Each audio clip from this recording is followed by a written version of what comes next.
Good morning, everyone. Welcome to EcoFarm 2026. Yeah. Thank you so much for being here. Just a quick note, you might have seen a dog around. Don't worry, this is just routine. Happy to have everybody here. We're so excited for another day. This is the Successful Farmer Keynote. So the way this works is these farmers have been nominated and voted on by the planning committee, and then they receive this honor. So we're so excited to have them here. And it is wonderful to see so many farmers and advocates, researchers, partners gathered here today, people who believe deeply in the power of organic agriculture to nourish their communities, care for the land, and build a more resilient food system. This conference is about more than practices and policies. It's about people who take risks, steward soil and water, innovate year after year, and prove that organic agriculture can thrive. Economically, most of the time, we try, while staying true to its values. That's why it's especially fitting that we begin today with the keynotes from folks who don't just talk about organic agriculture, but live it every day.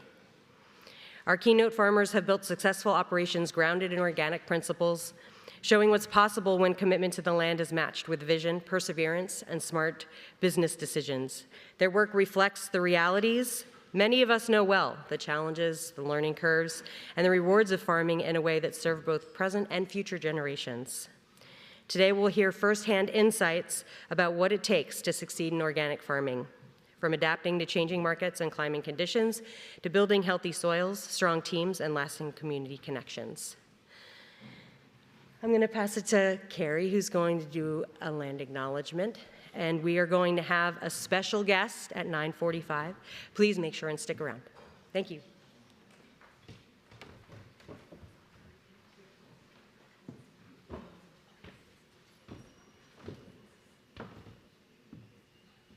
Saligiatsa. My name is Carrie Herthel. I'm the head woman for the Esalen tribe of Monterey County. Good morning. Before we celebrate the wisdom, the dedication, and the leadership of this year's honored farmers, I invite us to first pause in gratitude and respect for the land that makes this all possible. Please take some nice deep breaths, feeling your feet onto the land, the floor that supports us at this conference. We gather on indigenous homelands, lands that have been cared for since time immemorial by Native people, whose stewardship shaped the soil, the waters, the seeds, and the ecosystems long before modern agriculture existed.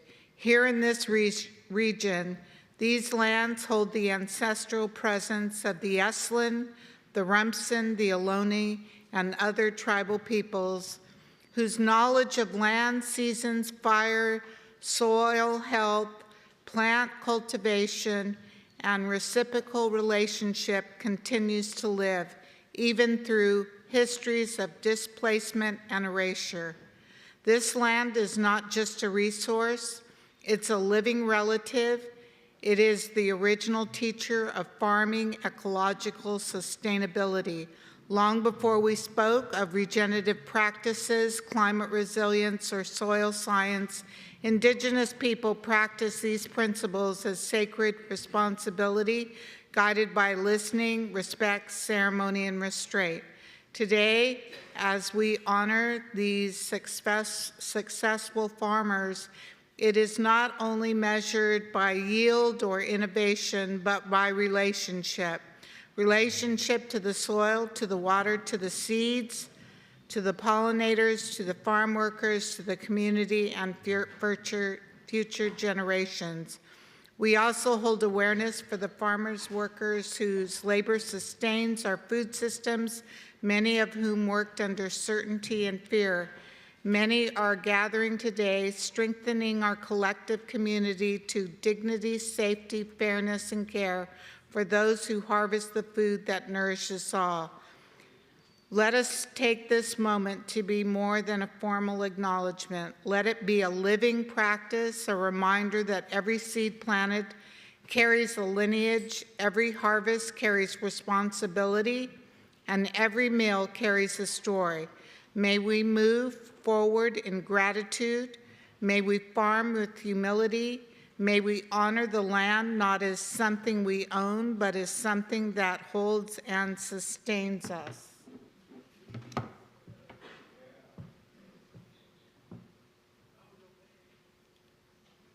Makpirana is makmisiushin, makroteki shudududu, makpirana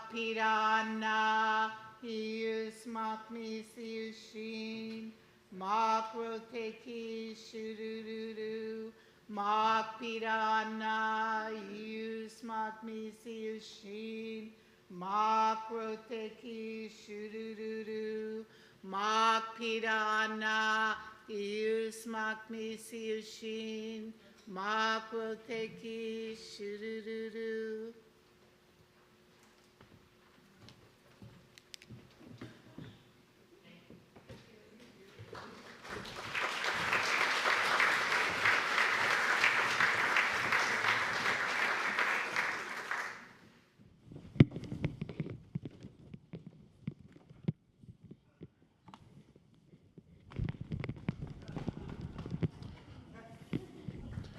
That's Javier. I don't really need an introduction. Thank you so much. 15 years ago, I came to this conference, like some of you today, like Ruby, Tomas, Lisette.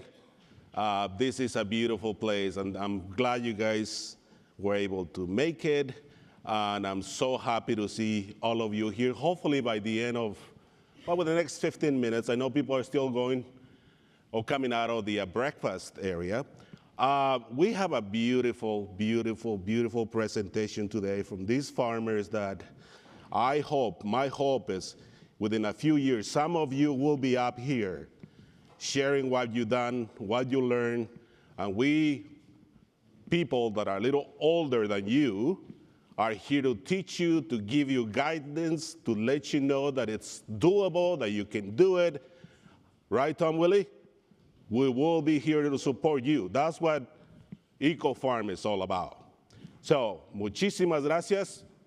Those alpha farmers up there that are, okay, ¿cómo están? Are you guys understanding? Or am I too fast? ¿Muy rápido o le bajo poquito?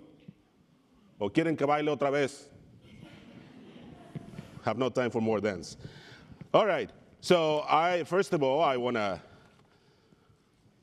acknowledge that this keynote, this successful keynote session landed on me after Amigo Bob wasn't feeling very good anymore, and then he left us. But we always have to make sure he's in our minds, and because our goal is to make sure that I'm like kind of in the middle. It landed on me, and I want to make sure that it lands on somebody else with the next 2-3 years, because I don't want to be up here all the time. I don't need any more fame. I need some other farmers to step up, which I know they will. And so that's our job again, to make sure that we are, growing new farmers. So keep that in mind. I would love to see a female farmer up here doing this as the keynote MC. Okay, having said that, chingón, todos bien? Come on.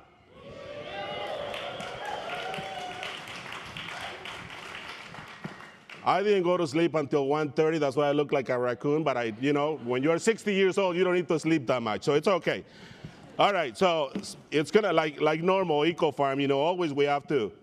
Time is limited, and we're here because of you, Byron, Effie, and Veronica. Everybody has read what you do. I mean, we have from Byron it's a third-generation farmer, apples. I don't know whether if you are second, third generation, it's easier. I doubt it, because we all face challenges. Effie, obviously coming from a family, I'm glad that she's a Central Coast farmer, and then her family did a little bit of, breeds corn seeds. And then also a Army veteran, which we thank you for your services. And then we have Veronica from Brisa Farms. She's doing beautiful things. She's doing beautiful things. She's helping all these small family beginning farmers to have access to the markets, to show them the ropes, and that's kind of what we need. I'm gonna call you up, Byron, Veronica, and Effie up here, because I don't wanna be taking a lot of your time, and I want you to tell us what you do, challenges, let's come up. Is there another microphone for me? Not that I need one, but yo creo en el segundo, ¿no? Oh, órale pues.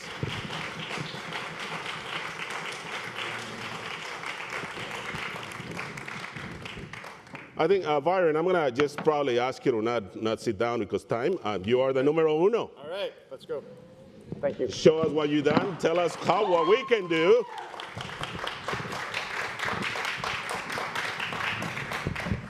Testing. Well, hold on, I need a clicker here.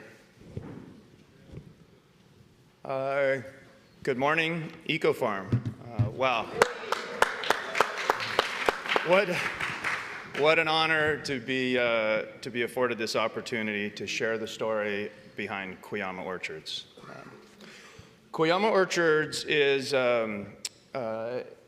up at, we're farming at 3,300 feet of elevation in the Kuyama Valley. It's a very remote location, right in the middle of the Los Padres National Forest, about 45 minutes north of Ojai. We farm 310 acres of organic apples and a handful of cherries.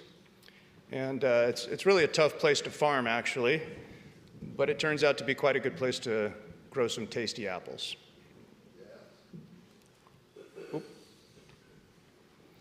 The farm got its start in 1980 when my father, he'd made some money in business in Los Angeles, he managed to buy this piece of land in the uplands of the Kuyama Valley there. And it was pretty desolate. It had one tractor, a disc, and a plow, and maybe 100 acres of it had been farmed in the past, but it was really not much there. And my dad really poured himself into that farm, though. Farm boy from Idaho. And I was 15 years old at the time, growing up in Silver Lake, Los Angeles, where he raised his family. He dragged me up with him on the weekends to keep me out of trouble. I was the youngest of four and kind of the troublemaker, I'd say. And then he put me to work up there summers also with my next older brother. And those were and we worked seriously. Those were very formative years. Mostly I worked for Prisciliano, who you see there in front of the harrow bed. And Prisciliano was really a very respected and capable guy, as was my father. And I have to say, Prisciliano stayed on with the farm and the hay business with us until the day he retired and baled our last bale of hay at 70 years old. So in 1992, in the 90s, my father started transitioning the rocky side canyons and nooks into apple production. And in a few years, he had a whopping 80 acres of Fuji's and Pink Lady's apples planted, quite an investment. Markets tanked, though, in the mid to late 90s. They really tanked on apples. And we decided we needed to find a home for that production. So we took a pretty unconventional approach to that. I loaded up a truck with apples and drove down into downtown LA and started knocking on doors. It took 2 seasons to figure out how to just break even on the production costs of growing that fruit.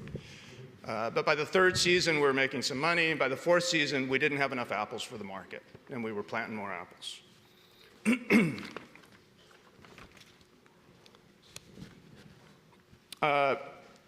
My parents were pretty good growers, really. They took it really seriously. They took a very educated approach. They went to all kinds of tours and trips.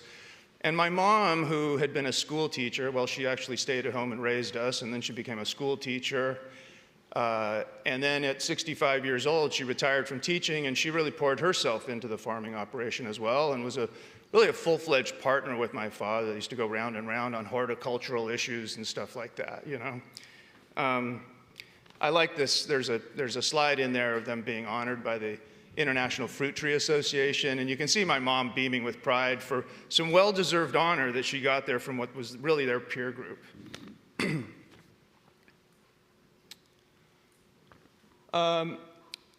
But my father passed away about close to 10 years ago now, and my mom's still alive and healthy, but less involved, obviously. So, you know, there's a transition period, which is really tough for a farm.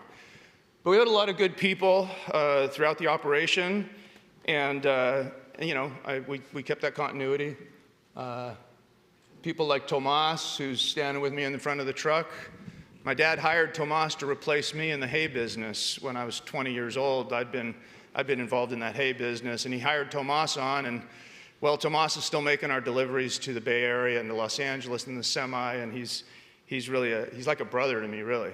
So, I think it was 2005, we figured we needed to have a packing operation. There's really no one that was going to pack our apples for us anymore. So we managed to rent space in a packing operation from somebody that had been really an ex-apple grower at that point.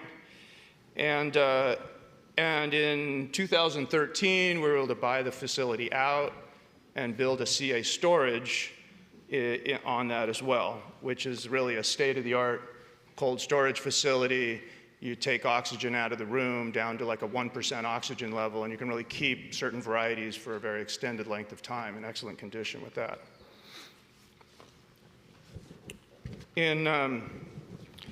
So as we continue to adapt, and kind of our next thing is my kids have come back. Eric, my son, came back from college about 4 years ago, and he joined in and started making some vinegar, which I think you've all been exposed to at the EcoFarm here.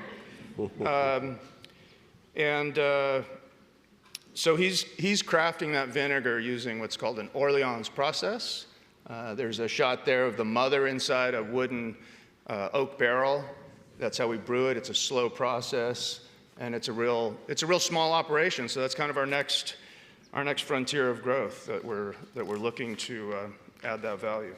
How am I doing on time, Javier? Good, you're good. Okay. You're good. Whew. We move our apples to market through a number of channels.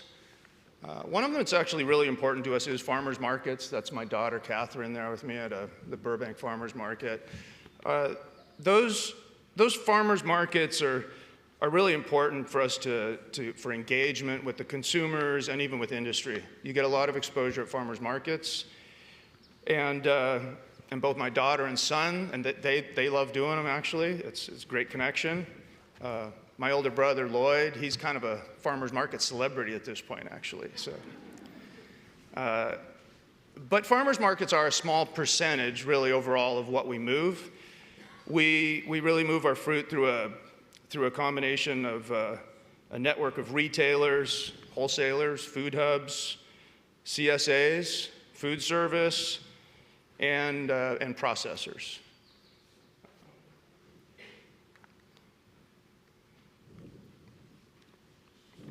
I love this picture. This was taken by a photographer for La Opinion, and there's really a sense of purpose, I think, behind. That's Eric in the back and Catherine. Doing a farmer's market with the community.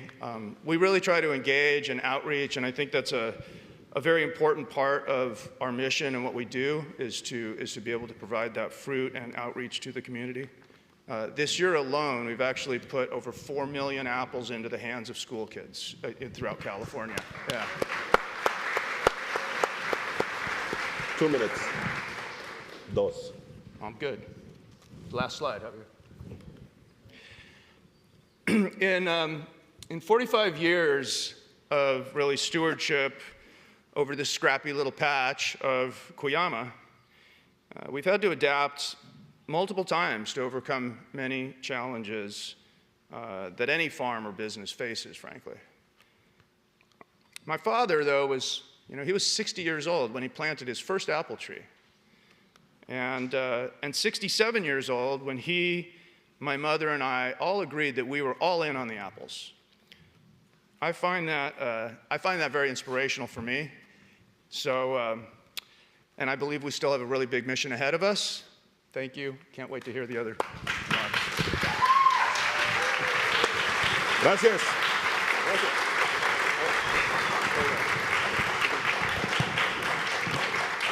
See, his father was my age when he started planting apple trees. And now, look at this. So there is opportunities for all of us. So I don't feel that old now. Effie, adelante. Tell us, give us more hope. Tell us what you've done. Be yourself. Welcome. Gracias. Oh, here's like click, click, click, click. Gracias. If you need it. I don't know if you need it, but. Gracias. Effie gets an extra minute because that's where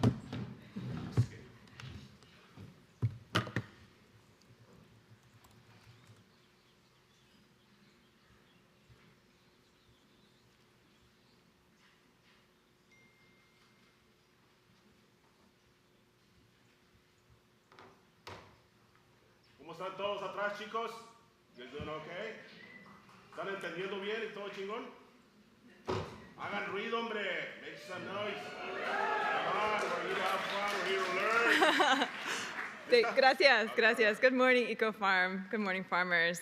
I'm Effie Rawlings, and I'm here to talk to you today about a place and a group of people called the Giltrap Community Farm. My slides are a little messed up. Sorry, I don't have access to PowerPoint. But before I tell you our story, would you indulge me in a little confession about my first EcoFarm? Yeah? Okay, so it's 2012, and I'm a mentee of the Farmer Veterans Coalition. Are you here today, FVC? Hey, Michael, yes, amazing.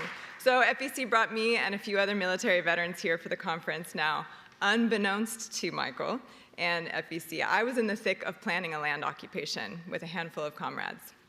And when I walked into this hallowed hall with this group of people for this very panel, I thought, now this is a group of people that are going to want to know when our occupation kicks off. And I was ready. I passed my little clipboard all around the room, and I got a whole bunch of email addresses.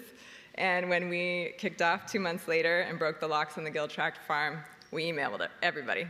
And we said, we've got 200 people and 15,000 seedlings and a couple of smart cookies to talk to the media, not me. And we invited everyone to help us take back the tract, which meant saving that land from being paved for development. I met a lot of people here who impacted me deeply. And though there was that one almond farmer that said he was going to bring his tractor, and he never showed up, and dude, if you are here today, you owe me a beer. But let me back up a little bit and tell you why we occupied the Giltrap farm. My grandfather, Elmer Pocklington, was an Illinois farmer who got recruited by the US government during World War II, not as a soldier, but as an agronomist, to grow seed for the nation. Because friends, seed security, seed sovereignty is a matter of national security, community security. And let's never forget it. My family was immensely proud of our work. Here we are, detasseling corn to get the hybrids right. But 40 years after we'd been asked to farm to fight fascism, we were sold out by the Nixon administration, who literally told American farmers to get big or get out. They made policies that supported big companies and crushing small ones. There's my grandpa on a tractor, along with a graph showing the trend of farmland being consolidated into larger and larger holdings over the years. And my grandma used to talk about when Monsanto was buying up all the parent seed companies, meaning that if you were a small farmer focused on creating hybrids like we were, and like many indigenous farmers have been for so long and still are to this day, if you were that kind of farmer and you had a bad year and lost your parent crop, you had to get your parent crop from someone else to create your hybrid. So once Monsanto had bought up all of the other parent seed companies, they virtually monopolized an entire layer of the life cycle in their patents. My grandparents held on for as long as we could, but in the 90s, word about things like EcoFarm hadn't reached. southern Illinois, at least not my town. And it really seemed like small farming was dead. My family finally sold our farmland around the time I graduated from high school, and everything felt so heavy. I just took the first ticket I could think of to get out of there, and I joined the Army. But when I ended up at UC Berkeley 10 years later, finally using my GI Bill to get a degree in social work, I discovered agroecology. Anybody heard of a guy named Miguel Altieri? He's one of the granddads of the agroecology movement and a researcher at the Gill Tract Farm for over 30 years. He did pivotal research in integrated pest management, or IPM. And IPM was very much a part of the early EcoFarm movement, right? It leans into nature systems to control pests. But as resources were diverted more and more towards patentable technology and this get big or get out approach, the research at the Gill Tract Farm lost funding or was outright attacked. Miguel was able to hang in there and kept teaching, though. And when I found myself in his class in 2010, I heard echoes of my family's story in the Gill Tract story and the stories of farmers from India to Bolivia. Miguel ended his class in his signature way of sort of browbeating and also inspiring his students. And he said, "Now you students, you know what happens. When the bulldozers come for the Gill Tract, what are you going to do?" And his call to action sent a shot of electricity through me. And I tore out a piece of note paper and I wrote name, email, phone number, Gill Tract Defense, and I sent it around the room. Maybe you're noticing a pattern here. I didn't know what to do with that list, though, until Occupy Wall Street hit the following year. My comrades and I, sorry, this one's shady. My comrades and I occupied the farm the following spring in solidarity with the International Day of Peasant Resistance and Earth Day. We held the land for 3 weeks, and after several showdowns with the police, 3 lawsuits, and many, many, many meetings, which were helped along by allies in the community and within the UC itself, the land was transferred out of speculation and back to the College of Natural Resources.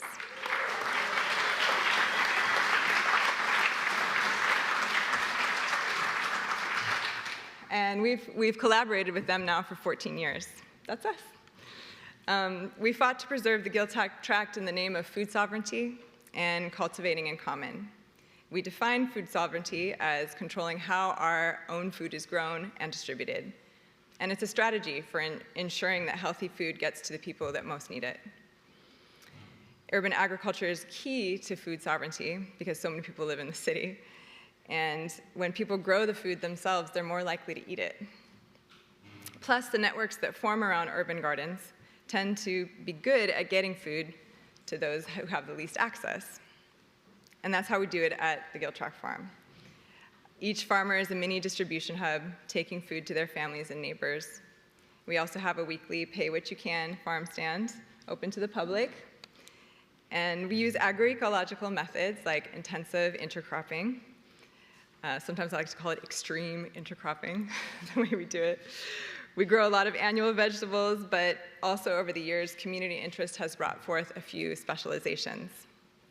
Medicinal herbs, culturally relevant crops, and pollinator plants, especially those favored by the monarchs, or as Kanoa Feral Heart Farms taught us, the anarch butterflies.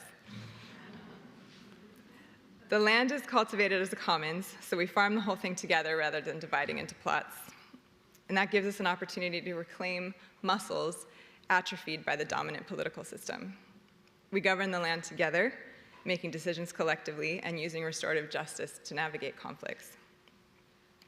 We welcome hundreds of farmers, first-time farmers to the land every year to learn how to grow their own food peer-to-peer and farmer-to-farmer.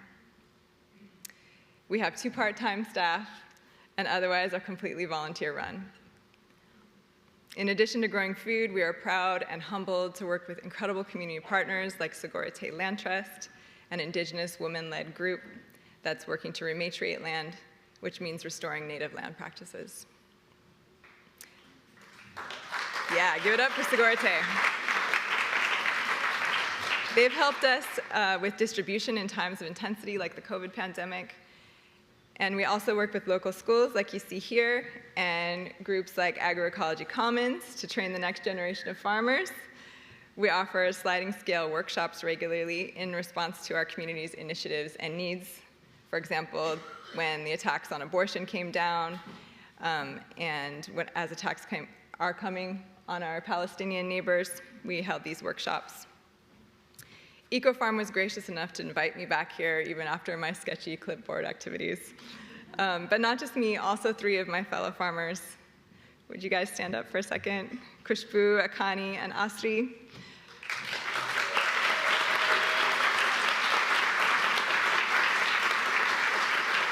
These are some of the folks that really embody what I'm talking about here, and thanks y'all for letting me call you out, because it really feels right to stand with others for the GILTRAC's success. And on our drive up yesterday, I asked them what I should say up here today. And they said, GILTRAC is special because you meet people from all walks of life. From people doing their court-ordered community service to grannies who don't speak English but teach us something new about the plants through gestures. It's relational, not transactional. Things aren't just neatly packaged for consumption, like so much of the world is now. A lot of times people go out and harvest things themselves, and in the process, they get to connect with other people and to the lands. They find out, oh, that's how broccoli grows. And that brings more intimacy with the things you eat and teaches you the value of our farm workers. I like to say we are a community farm with a capital C and a lowercase f, because as you might guess, what I'm describing is not the most efficient way to pump out pounds and pounds of produce. But y'all are here at a conference called EcoFarm, so I don't have to spend a lot of time explaining to you what our most valuable harvest is. It's the healing. It's the monarch butterflies on a creek bank of rematriated land. It's the windowsill gardens that people start with the seeds that they get from us. It's what we see reflected in the absolutely critical work that's happening on the streets of Minneapolis right now.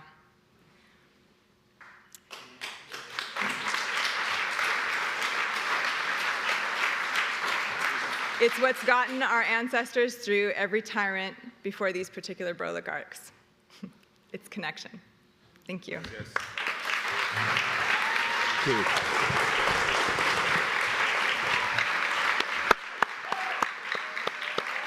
Bravo, bravo. Gracias, Effie, gracias.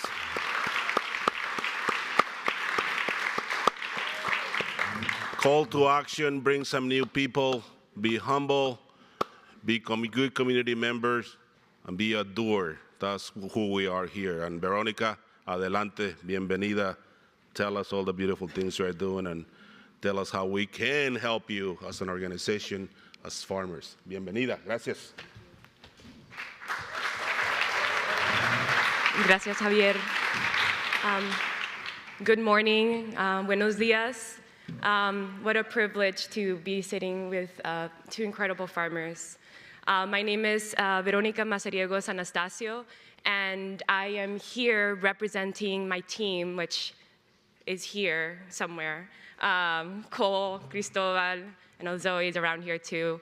And we are a farm, Brisa Ranch, in Pescadero, and so we're located in San Mateo County at about an hour and a half north of here. And I'm excited to share about our story and how we got here. And just wanted to say I'm going to share a lot of beautiful images of our farm, and this one in particular is very special. It's the view from one of our fields. It's a very special spot, very special. All right, so we grow over 20 varieties of organic mixed vegetables and fruits, some of which are strawberries, winter squashes, potatoes, fennel. In addition to our production, we have been running, piloting and running over the last couple of years, Coastside Local Food Hub, which is our effort in aggregating, marketing, and distributing the product of farmers in our region.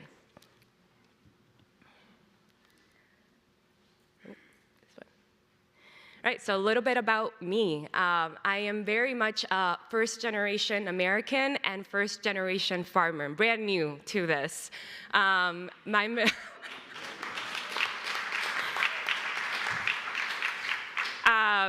am originally from Miami, Florida, way on the other side of the country. My father is from Guatemala, my mother from Venezuela. And agriculture was nowhere in the radar for me, even though I lived nearby an agricultural area in South Florida. It really came to be when I was a Peace Corps volunteer after college in West Africa, where I had the privilege of working with rice farmers. And it really opened my eyes and filled me with passion and admiration for the work that farmers all over the world do to feed their communities. So I came back to the States, and I was like, had a new perspective on how inaccessible and challenging it is for families like mine growing up is to get access food, healthy whole foods, and also how challenging it was for small farmers was to make a living growing that food. And so I was trying to figure out what role I wanted to play in that, and so I decided to move out to California and apprentice at Pie Ranch. And a side note, the 2016 cohort of apprentices, we realized yesterday we were all here at EcoFarm, the 6 of us, and so we had a mini reunion here, super special. Do not have the 2016-2026 picture comparison, but it was beautiful. And so it was at Pie Ranch that I met Cole and Cristobal, my tenacious, amazing farming partners. Cristobal Cruz Hernandez was working at Pie Ranch, went on to become a co-manager at Pie Ranch, and really became a teacher and mentor for me. And rightfully so, he has an extensive amount of experience from his upbringing in agriculture in Oaxaca in Mexico to many years of experience in production agriculture here in the United States. Cole has always had a deep passion for land, for being on land, exploring land, stewarding land, and he saw farming as the perfect canvas to do all of that.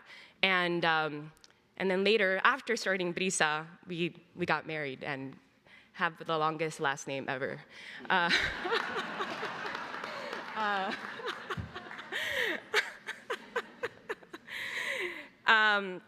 Anyway, so that first year, we had other jobs. I even snuck in a master's in agriculture economics, and so we were really trying to figure out. We wanted to be deeper in food systems, and wanted to figure out a way how to do that. And an opportunity came up to grow some vegetables for some local businesses. And so we decided to start a business part-time, side gig really. And so on a half an acre, we grow winter squashes, dry beans, and popcorn. And we really decided our marketing to go directly to business and restaurants and wholesale was really predicated on the fact that we didn't really have time. Like we were farming in the weekend, so we couldn't really go to the farmer's market. And so it was a very humbling time in trying to make all of that work. This is at our other site. So we had to move from our first site, which highlights one of the biggest challenges that we had is the land stability piece, which I'll speak about in a little bit. But we named our farm Brisa Ranch. Brisa in Spanish is referring to the combination of fog and mist, which is super common on the coast. We're tucked in between the Santa Cruz Mountains and the ocean. And it was during this time that, starting to work together, that Cole, Cristobal, and I were really trying to identify what were our drivers, what were our core values. And it all starts with land, the restoration of land, making sure there was respect with anyone who we brought in to work with us, even though in those early days it was very much the three of us, and bringing nourishment to our community. And on that note of centering land, there were a set of non-negotiables. We were going to really focus on building soil, cover cropping, composting, crop rotation, responsible water stewardship. These were things that we were going to do regardless of how long we were going to be on that land, because the land deserves it. And so we grew slowly but surely, organically, if you will. And we were really faced with this thing that the ability to grow, that people were interested in what we're doing. They valued the quality, the service of interfacing with us. But, right, the two challenges a lot of us small farmers have, like, how do you remain competitive in a marketplace where a lot of your competitors are not beholden to the same values? And two, how do you build a sustainable system under very unstable conditions, right? When you don't have long-term tenure on property. So anyway, we knew that this is where we were building what we were hoping was a strong building on sort of shaky foundations. And then 2020, in the midst of the pandemic, the CZU Lightning Complex fires directly affected our farm. And I bring this up because it was very much a milestone, and as anyone here who has experienced the direct effects of a natural disaster, it is marking in a way that it's very difficult to explain. It both made us feel super vulnerable, yet incredibly connected to the land where we are growing and still grow today. And it made us realize how incredibly, amazingly resilient we were, and that we could take anything on. And on top of that, thank you.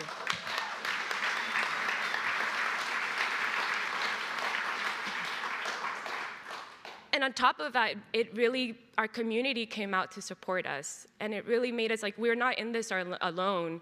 There is a thirst for what we're doing out there, not just in the food we're growing, but in the land stewardship that we're doing. We live in an incredibly beautiful part of the coast that could use that land management that we farmers can provide.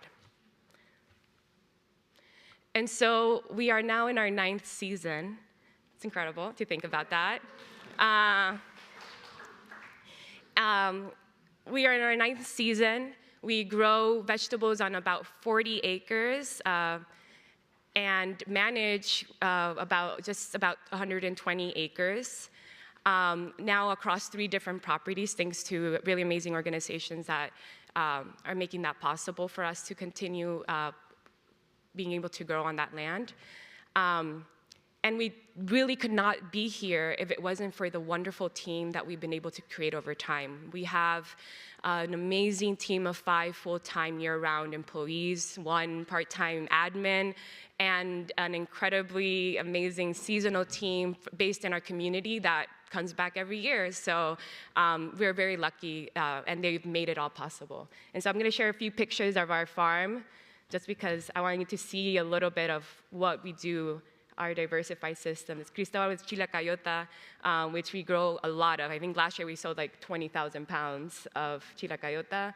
And so, some picture. And I want to give credit to Cole, who is our resident photographer, an artist, and who has been really able to translate what we do into beautiful pictures to share it with the world and with our community, what we're doing. Here, this is in the field where the picture I showed at the beginning, where it takes place. Some orchards that we manage, doing some training, sharing with our community, and let's fast forward through these, and then our dog and our cover crop, her favorite crop. And so as you can see, collaboration is at the core. Is at the core of everything that we do. Which brings me to our latest endeavor, which is the Coastside Local Food Hub. And really, this came out of a partnership with several organizations that we work with, and with the farmers in our community, identifying a need for some sort of collaboration around marketing. So we source product from different farms, all from the very experienced seasoned farmers that have several market outlets to the brand new farms. And we are hoping that in that way, we are lowering the barrier to entry for new and beginning farmers. Thank you. This is a a picture of one of our partner farmers, Alpha and Omega. I know they're here in the room. Shout out to CAF New Farmer of the Year. Yeah, and so it's a pleasure to see how these businesses that we work with are growing with us. Finally, wanted to quickly mention that last year we were able to work, thanks to the Farms Together program that are connecting aggregators like us to food banks, really full circle addressing the connection between small farmers and food assistance. We were able to crop plant 3 different crops with these farmers, and we're able to make these culturally relevant foods available. So over the course of 3 months, we were able to move 300,000 pounds of product to 5 Bay Area food banks. Last one. Sorry, I know I went over. This is it. Where we go from here, we are going to try to grow, maybe not in scale, but in stability for the 3 of us and for our team, and continue working with the farms around us, because ultimately we can only be as successful and as strong as the network of farmers that surrounds us. Thank you. Gracias. Gracias, Verónica. Is this thing on?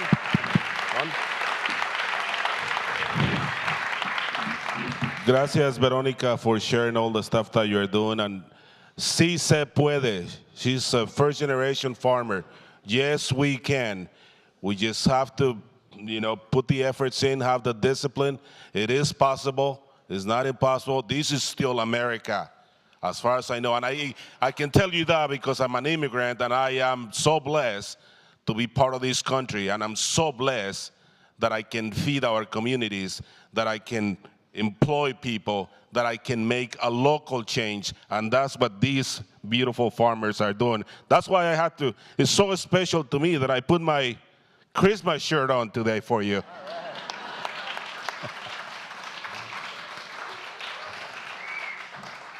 All right.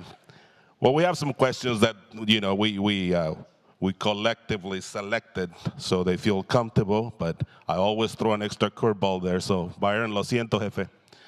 Effie, and this is a question. Lights on me? Ah, cabrón, it's okay. I'm here for them. You don't have to.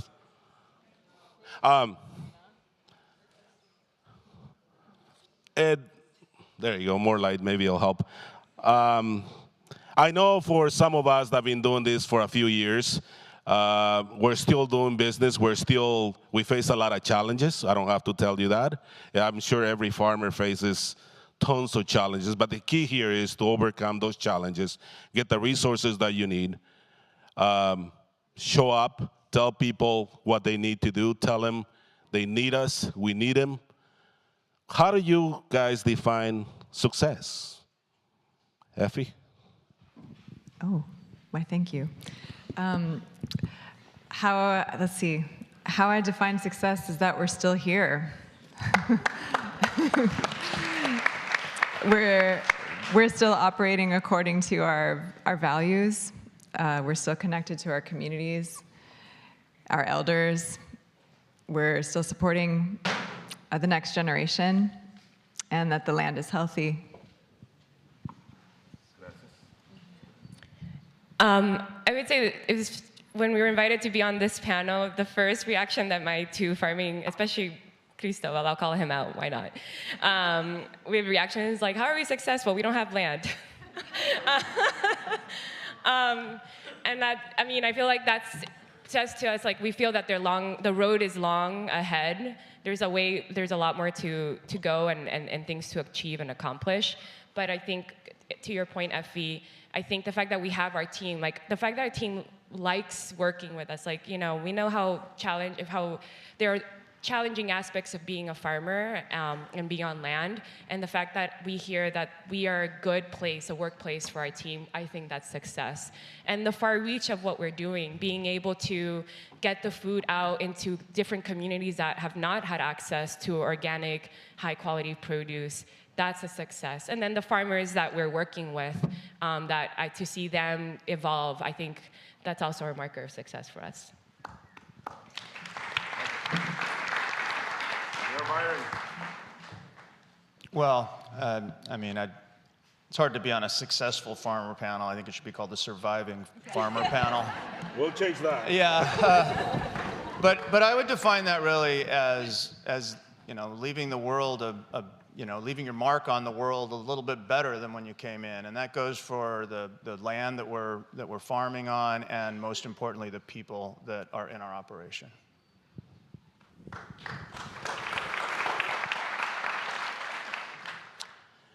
When you're a farmer and you're an independent farmer and you don't have all the resources that a large conglomerate has, it makes it very difficult to succeed.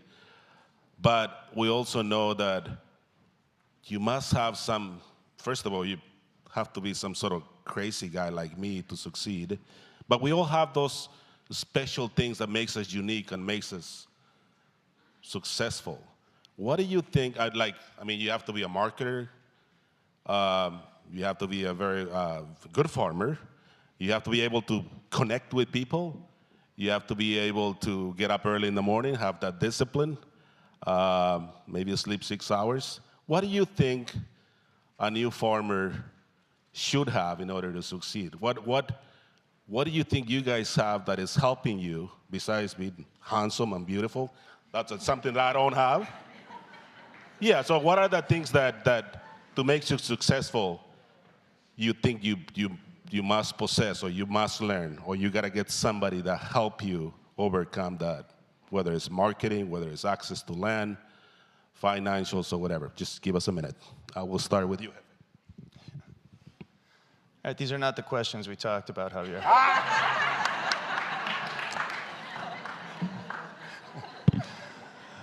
That's life. I don't know. I put on my boots every morning and walk the four corners and stay engaged with everybody in the operation. And that's, walking the four corners, for people that don't know, that's a business term, but it very much applies to farming. That's really it. Just keep going down? Okay. I think that, I talked a lot about my family, about some of the elders that helped me learn. And I think that for new farmers is find your mentors. Find your mentors and learn from their mistakes so you don't have to make them all. Benefit from their networks. And be patient with them. Our elders lived through a lot, or they were mentored by people that lived through a lot that, survived, depending on where you're coming from. Genocide, slavery, not being able to vote, the Spanish flu that was 50 times more deadly than COVID. Be patient and remind them what you need, but have compassion and stay connected. You're not going to learn everything that they know quickly, and you want to be in a relationship of reciprocity with them, giving back to them, supporting them. And secondly, keep your life really simple as you can, because you're not going to get rich farming. At least not with money in the bank, but you get a lot from your community, and just do less and do it consistently. Don't try to do a lot. I will build on that consistency piece. I think of this, I don't know, I feel like I used to do a lot of long distance running before, and it's like you show up and do the training and you keep showing up even when it's hard. And I think that's what it feels like. Like I've been just running like a really long marathon with farming. And it comes down to, I think it's what the two other farm panelists are saying, is the consistency and just being present with your operation. It's really hard to you can't really phone it in or do it remotely. Like the spotlight. Now can you see us? And I would say that for us, and this was true for us because we were really starting from scratch, to do so slowly. I mean, if you are lucky enough to get like a turnkey property that has everything set up and you have the experience to kind of take it up, that's great. For us, it's really felt like we've had to kind of piece it all together And I think that's okay. Like you can go from a half an acre or less than that, I've seen it less, and keep going. So I would say to take it slow and steady. Gracias. Thanks for the lights. We should have done this during sound check and all those things. Just kidding. Byron, there's a couple more questions that I'm going to combine because all of you touch on things that we need to know, and the new farmers would appreciate coming from you. I know for myself, like people that were mentors to me, like Tom Willis still being here, Tom Bros, which we went to his farm, Phil Foster. Some of those farmers that they were mentoring me without they even knowing. I was just paying attention to what they were doing. People like Full Belly. Who are your mentors? And what would you say to Tomas or Ruby or Lisette or some of the Harnell College students that are here for the first time and they want to make a difference in the world, and sometimes they feel like, where am I? What am I doing? I need an old-timer like Javier or Tom Willie to show us the ropes. We'll start with you, Effie. So thinking about some of the mentors and the people out there in the world that I'm staying hopeful when I think about them are some of the people I've already mentioned, leaders of the agroecology movement. There's a little organization called Movement Generation that is incredibly inspiring, that folks I recommend checking out for political analysis. And look to the global south. Our friends in Brazil, the landless workers movement, who have occupied and redistributed hundreds of thousands of acres to landless people. We can look to them for inspiration. And also just around in our own communities. Again, back to our elders. The reason I'm here is because of Joy Moore. She nominated me for this panel and also has really, really mentored us. She's a legend here at EcoFarm and in the Bay Area food justice community at our farm as well. And she's having a really hard time right now. So as she would do, I'm gonna ask y'all to, if you know Joy, just hold her in your heart for a second. And if you don't know Joy, think of somebody else that really needs some energy right now. Just take a big breath and send them some love. And yeah, stay connected, friends.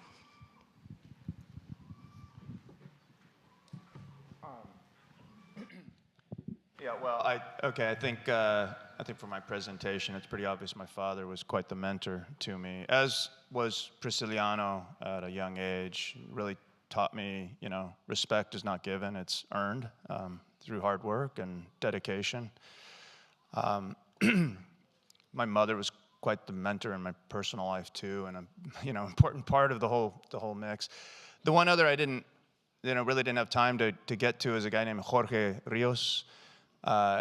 He started off in the apple business in the first years working on a crew and became a crew boss, and then he became kind of a mentor to other crew bosses and crew members.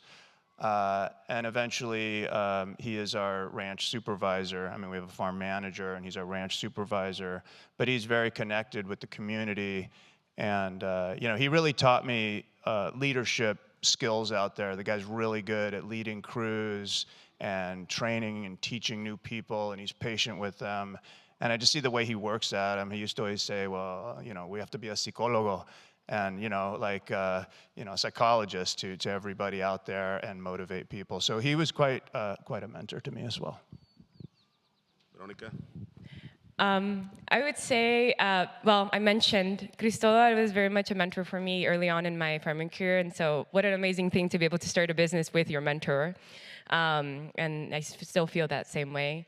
I wouldn't be here without the mentorship of the farmer I worked with, the main farmer I worked with in Togo, Atavia Dokanu, an excellent rice farmer and flower farmer, and just really taught me like the nourishment that farming can bring, but also the beauty, beautiful tropical flowers that we grew together.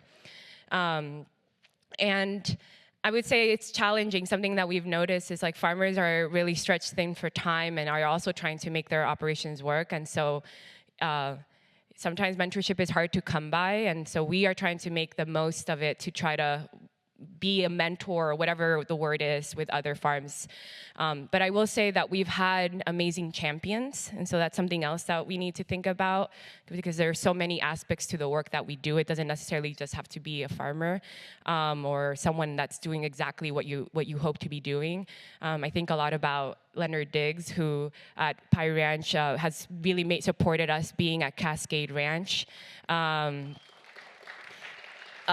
wonderful team at Tomcat Ranch, where we also lease, and Post, especially Laura Silvestri, which has been a real advocate for us. So I think we as farmers can really lean into other organizations and champions that are really going to help us do the work that we want to do here.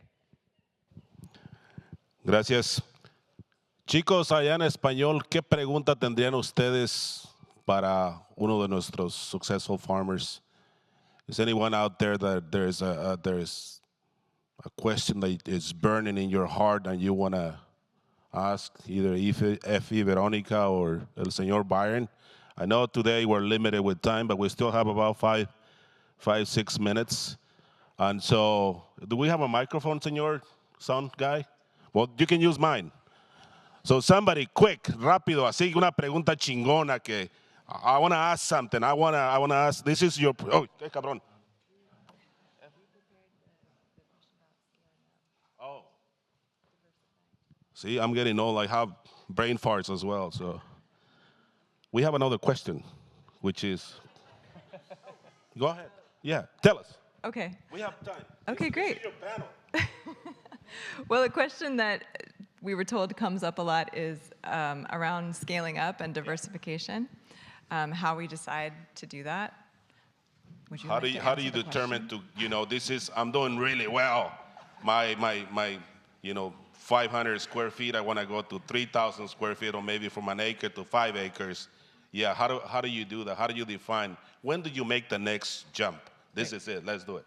Yeah, maybe also because it's been a gradual growth. This is a question that we think a lot about.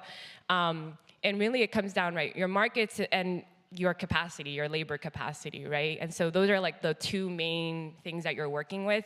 And then right in the middle are all the like logistical parts that need to work out in order to reach whatever scale you're considering. And so, for instance, right now we're at between 40, 50 acres. And I think that seems like we've hit our sweet spot for annual vegetable production. And that's because we also settle on what's the equipment that we need, right? As you continue to scale up, and also with the diversity of products that you have, you need the appropriate equipment, especially if you're trying to remain a lean team and pretty efficient, which efficiency is a big thing that we are thinking about always on the farm in such a diversified system. And so, yeah, I think for us is really looking at what demand is, what we're good at growing. And yeah, for us right now, if we were ever to continue to expand on that scale, it would be more on perennial crops whenever we will be able to hopefully invest in doing that. Did you go ahead? Did you go? No, I'll go after you. Oh, no, go ahead. Okay. Sorry. Thanks. Okay. For us, the question of, I think, diversification it comes from community initiatives.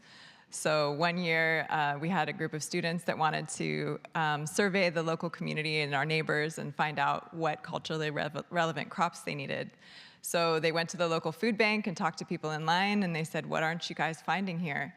And if the things that folks said were able to be grown in our microclimate, we tried growing them. And the question of scaling up, a lot of it comes to funding, which we're not necessarily that good at raising funds, but we are a nonprofit, and if you like what we're doing and you want to talk to me, please catch me after this. But really, there's only so big, like you're saying, like that we can grow, and that's kind of something that we keep in mind because of our most important crop, which is what? Connection, yeah, we can only get so big. So how we grow is through our partnerships, and the way that we find our partners is through shared values. Yeah, that connection's very important. And I think, I would say know your market and your customers, also know your product. Crawl before you walk, walk before you run. We don't really think that scaling up is a solution to your problems when you're small. You better overcome them small. That's your opportunity. And I think you kind of got to figure out what your brand, is, in a greater sense in terms of what you're really providing and what your value is to your customer base. And I think there is just something that's called right size. Not everybody is trying to scale up. In fact, I think we're all trying to find the right size, and I totally echo what Veronica said on that. Good, excellent. And so here's what I get. It's like you have the markets. Yeah, you feel like you need to scale up. You have the people that can help you, so all those things help you do it. Again, I always say it, without my crew, I'm absolutely nothing. There's no way I will, farm 100 acres if I didn't have all my crew members. So that's that. So if you write invoices and you have the people that can help you grow it, scale up. But then there is a time that when, wow, this is getting very out of hand, very difficult. So scaling up not necessarily means success. I want to tell you that. So that's maybe it relates to Byron is saying. Maybe there's a time where you hit certain plateau that you say, whoa, maybe I need to scale down a little bit because I went haywire. I went Javier Zamora, and then I don't know what the hell to do now. Again, this is not for everyone. But again, we are at a place with this community, very supportive. This is still a good day to begin a certified organic farmer. You will succeed if you keep coming to EcoFarm and talking to people like Tom Willie. I'm telling you, I don't want to be somebody like 15 years ago they said, Javier, if you're going to start an organic farm, it's too late. No, it is not too late. As far as I know, there will be generations and generations to come in the future. So we all do need to make our part. You have a bunch of people that will support you. Raise your voice. Señor, I'll get to you. I love your sombrero. Utah people. We just got to stay together. California, it's a beautiful place. And we have time for questions? See? Or no? No más? Nada. Okay, I have 3 minutes. Let's give you a minute of each. I had enough minutes. Something you would like to say? Oh, I thought we were taking questions. No, they don't have a microphone. Oh. See, they threw a curveball on me too. I'm stumped. Thank you very much for listening and being here.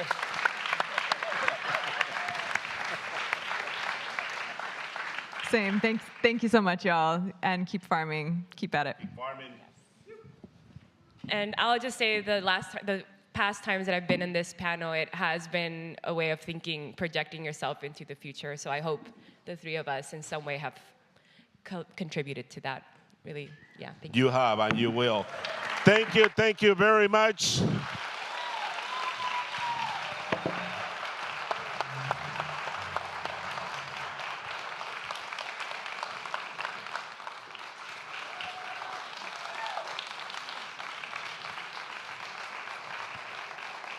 Señor. Gracias. ¿Listo?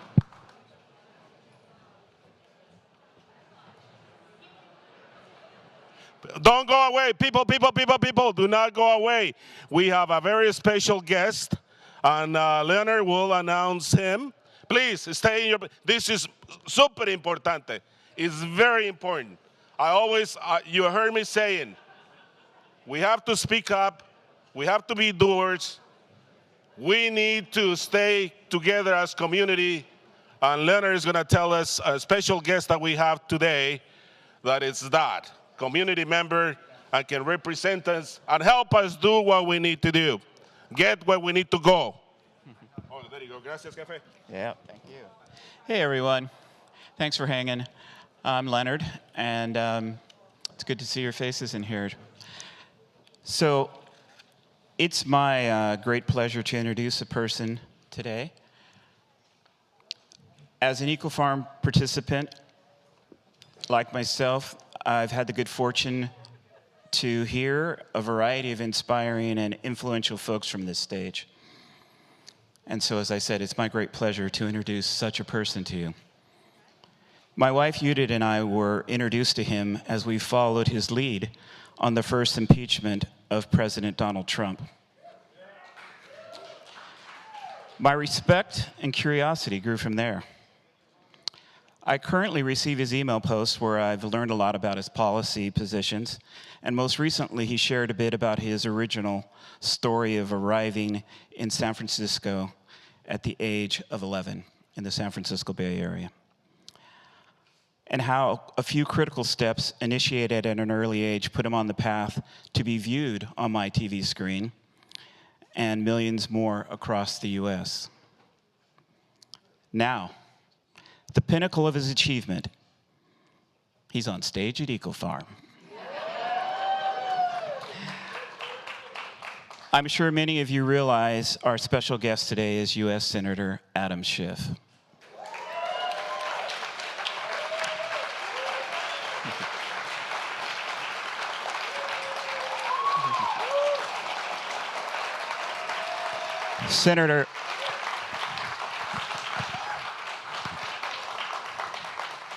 Senator Schiff was first elected to the U.S. Senate in 2004 after 2 decades of service in the House of Representatives.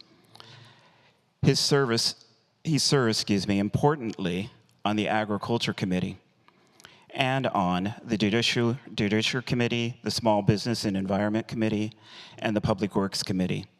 He's also a member of the Senate National Security Working Group. That's a mouthful. Born in Massachusetts, Senator Schiff moved to the Bay Area, as I said, early, at the age of 11. He went on to graduate from Stanford University and Harvard Law School before settling to Los Angeles, where he met his wife, Eve, and served as a federal prosecutor, as well as in the California State Senate. Please join me to welcome Senator Adam Schiff.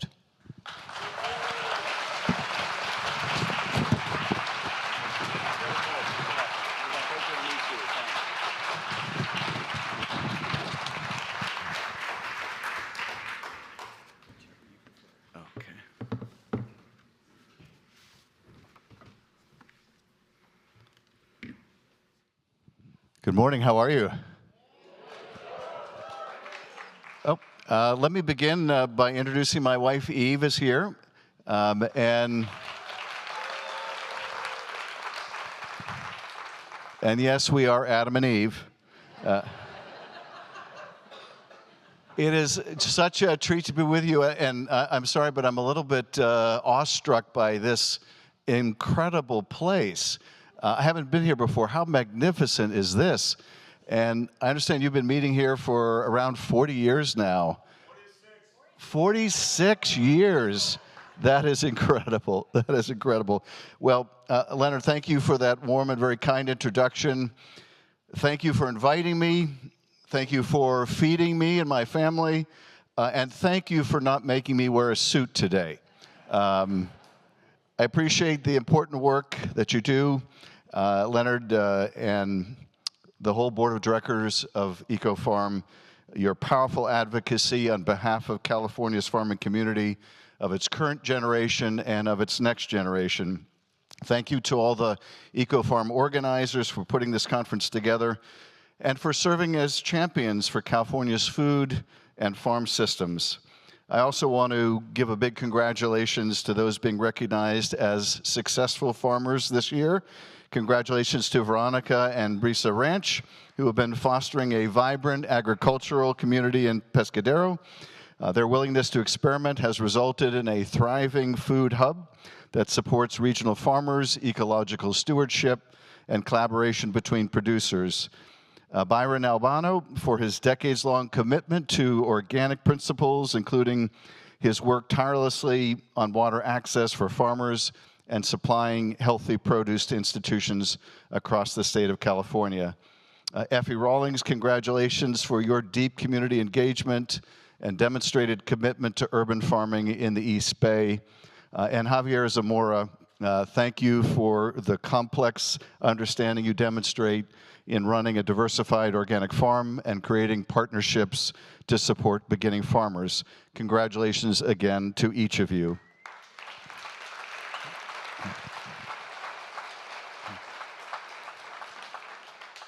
It's a particular delight for me to be alongside so many food and farm leaders who are doing some of the most critical and often the hardest work in our state. Not only do you keep our families fed, but you provide a model for how we can feed communities while prioritizing sustainability, nutrition, and success of the farmer. You ensure that California's children and families have food on their tables, as well as much of the country and the world. You contribute to our incredible economy in the state of California. The work you do builds our local economies and creates jobs, and you showcase planetary and human health and agricultural innovation in your work. So a profound thank you. Now, I've been a senator for a little over a year now, and I don't care what they tell you, but the first time you step onto the Senate floor and take that oath of office, it takes your breath away. Doesn't matter what you were doing before. There's a jolt that goes through you with the realization of the responsibility you hold to represent millions of people. Thousands and thousands upon thousands of companies, a multitude of industries, and the sheer history of those who went before. Although I have to tell you, the exact moment when I really understood that I was a senator, it wasn't when I was sworn in, it wasn't when I introduced my first bill. It was during one of those around-the-clock Senate sessions where you have to hold the Senate floor, and as the new guy on the job, I was given the graveyard shift. So I was told I needed to speak for an hour between like 1 or 2 or 2 or 3 in the morning. And I thought, what on earth do I have to say for a whole hour? I'd never given an hour-long speech on the House floor.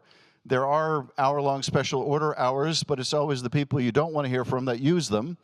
And so I went there in the middle of the night with my 1-hour speech, and by the time I got through the hour, I was only halfway through the speech. And I thought, son of a bitch, I really am a senator. Had a whole hour, it wasn't enough. But you look around that chamber, and you think about the giants who once served there, the Barbara Boxers and Dianne Feinsteins, the John McCains and John F. Kennedys, and it takes a while to sink in. As the wealthy magnate John D. Rockefeller said to my friend John Tester, a Montana farmer, when John was elected to the Senate and joined Rockefeller in that chamber, Rockefeller said, "We both came from very different places, but we both ended up here." There's beauty in that such a thing is possible in the United States of America, just as it is possible right here on the Central Coast and all the beautiful parts of this state. As I navigated my first year in the Senate, one of my top priorities was to visit each part of this state and get to know Californians throughout this incredible place. From the Imperial Valley's Midwinter Fair to new housing units in Oakland, from visiting college students in Chico to citrus farmers in Bakersfield, to technology hubs in the Bay Area, from touring the Del Mar Bluffs in San Diego to the state's capital, to Tahoe and Shasta and everywhere in between.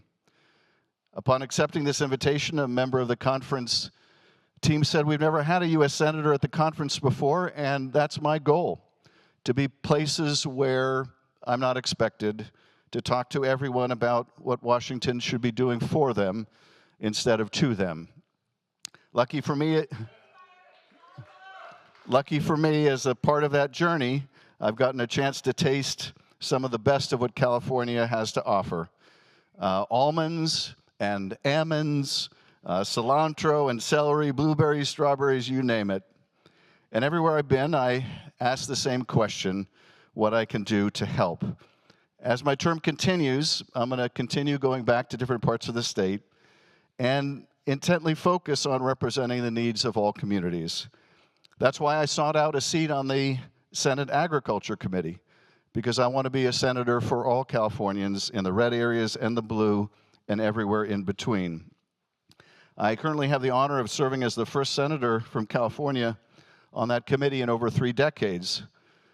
When I came to the Senate, I thought it was striking that even though California's agriculture sector is huge and so different from the rest of the country, we've not had representation on that committee for decades.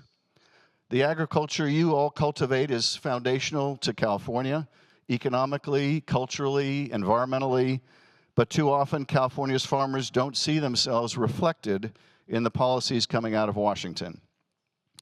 I knew that our farmers are leaders and that they needed a voice in the Senate. And since becoming a member, I focused on learning about this wonderful space, strengthening my relationships with stakeholders, and getting to know farmers and agricultural leaders. One of my favorite experiences was being in the North State. Eve and I were visiting with the Farm Bureau, I think in Butte County. And let's just say that a lot of the folks in the room only knew me from Fox News, which is not a particularly flattering portrait. I explained to folks in the room that in my old LA urban suburban district, the only agriculture we had was of the illegal variety, and I therefore had a lot to learn about this industry. But I wanted to represent them. I wanted to represent them well, and I was here to talk with them about trade and about tariffs and about immigration and water. And I would say after about a half an hour, things warmed up a bit, and by the end of the meeting, I knew I'd made progress when one of the farmers turned to me and said, "I don't know why the president calls you watermelon head. You have a perfectly normal-sized head." And I took a lot of stock in that, given that he knew a thing or two about melons. But what has been striking to me, as I've met with many of you and your colleagues around the state, is just how incredibly special California agriculture is. The leading role that you play in specialty crops that deliver the fruits and vegetables and nuts that are central to the health of our communities. Health fads may come and go, but the real thing that makes America healthy is what is growing right here in California. Yet too often our federal programs do not adequately serve our producers. As you know, and as I have seen up close, the needs of specialty crops are very different than the big commodity crops of the Midwest and the South. Ensuring that federal policy reflects the unique challenges and opportunities of these crops has been one of my top priorities this past year, and it is my commitment to stay at it. California farmers are also very diverse in what they grow, and how they grow it, and where they grow, and who is doing the growing. The Golden State is home to small and mid-sized farms that are the bedrock of the prosperity of our state's rural communities and economies. And the diversity of California farmers allows us to grow and eat amazing and delicious local products. This is why we need to ensure that farms of all size, the small, the medium, and the underserved farmers all have equitable access to resources from the federal government, whether that is access to capital, technical assistance, support, or markets.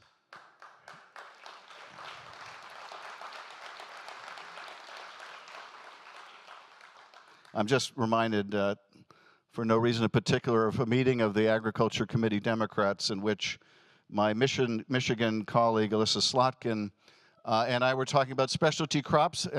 Yes, she's wonderful. And she said, you know, in Michigan, we have a healthy competition with California over specialty crops, to which I responded by saying, I think it's adorable you think there's a competition. And as California leads in organic production, I stand ready to support the state's organic and diversified farms that are proving every day how productivity and stewardship and economic viability can go hand in hand. On the Agriculture Committee, I've been outspoken about the ongoing challenges that farmers like you are facing. I've heard from many in this industry who are being hurt by the reckless chaos and tariffs of this administration, people who yearn for some stability and maybe even a little bit of certainty in their work. Farmers across the country, no matter how red or blue the region, rely on critical USDA agencies, from the Farm Service Agency to Rural Development to the Forest Service. But despite this, I know many have been severely impacted by the widespread federal staffing cuts. And the Trump administration's deportation, mass deportation agenda, the indiscriminate raids, the fear it instills in our communities are also hurting this industry and putting a heavy burden on countless farmers. Taking kids from parents and spouses from partners and neighbors from their loved ones. One of the first places I went as senator was to Bakersfield.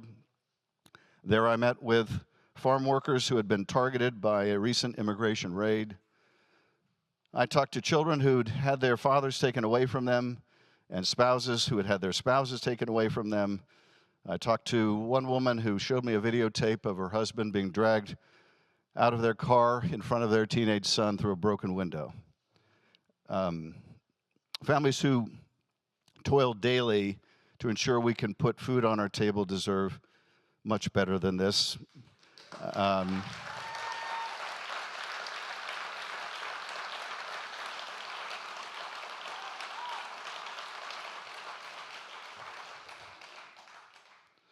knew then what I know now, that California would carry an outsized share of the emotional damage and human toll of this administration's immigration policies, and I intend to continue to push back in every way I possibly can.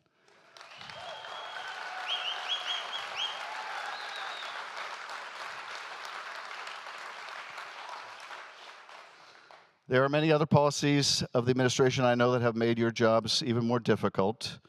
As one example, after I learned that USDA and DOJ were planning to close 9 California USDA offices last spring, including offices in Bakersfield, Madera, Oxnard, and Salinas, among others, I quickly expressed how these closures would hurt farming communities. I had heard from farming communities, including blueberry farmers in Fresno, that I met with, along with Jim Costa, about the ways losing these offices would make it harder to operate. They explained how the FSA office was a critical lifeline for their operations. And going to work with others, I urged Secretary Rawlings to reverse course. And after a combined effort, we were able to prevent the closure of 8 of these offices.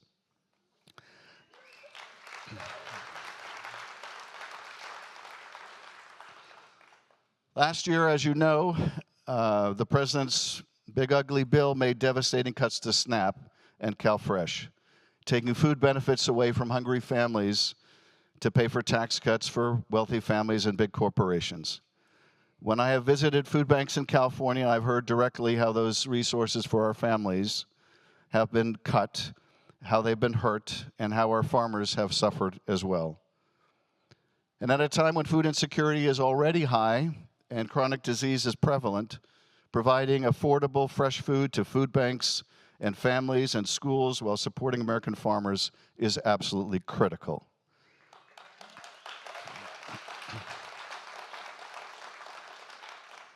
For this reason, I've been leading an effort with my colleagues to push back and try to reverse the cancellation of billions of dollars in local food purchases intended for schools and food banks and child care centers.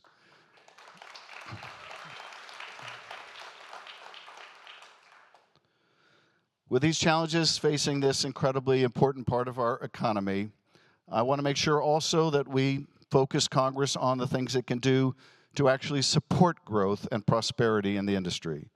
For this reason, I'm championing legislation that would require USDA to increase market opportunities for more farmers, to expand agricultural research, and require better coordination on organics research and USDA's federal agencies, and to improve farmers' access to tools that allow them to increase profits while reducing climate emissions. And as we look forward to 2026, I'm excited to continue to build on this work. I'll be looking for opportunities in a bipartisan manner to try to pass a farm bill that protects and strengthens the work of farmers across California, including farmers like you, that restores some of the devastating funds that have been cut from SNAP and other programs. It's been too long since we've had a farm bill, and I know real policy changes are needed to address your needs. I'll be seeking to strengthen those nutrition programs and protect farmers against the administration's devastating staff and programmatic cuts.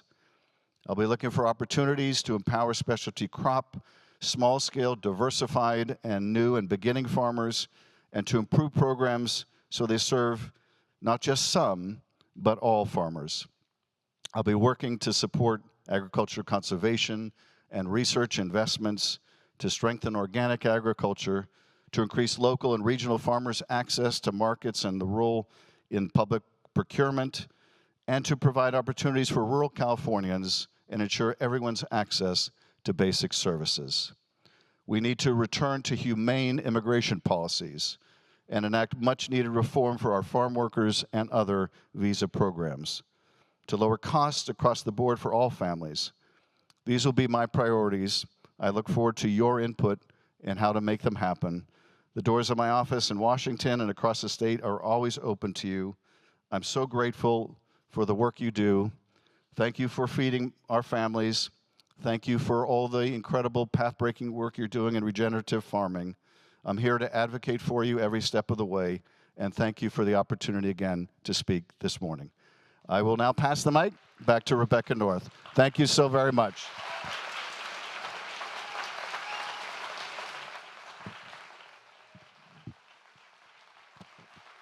Thank you very much.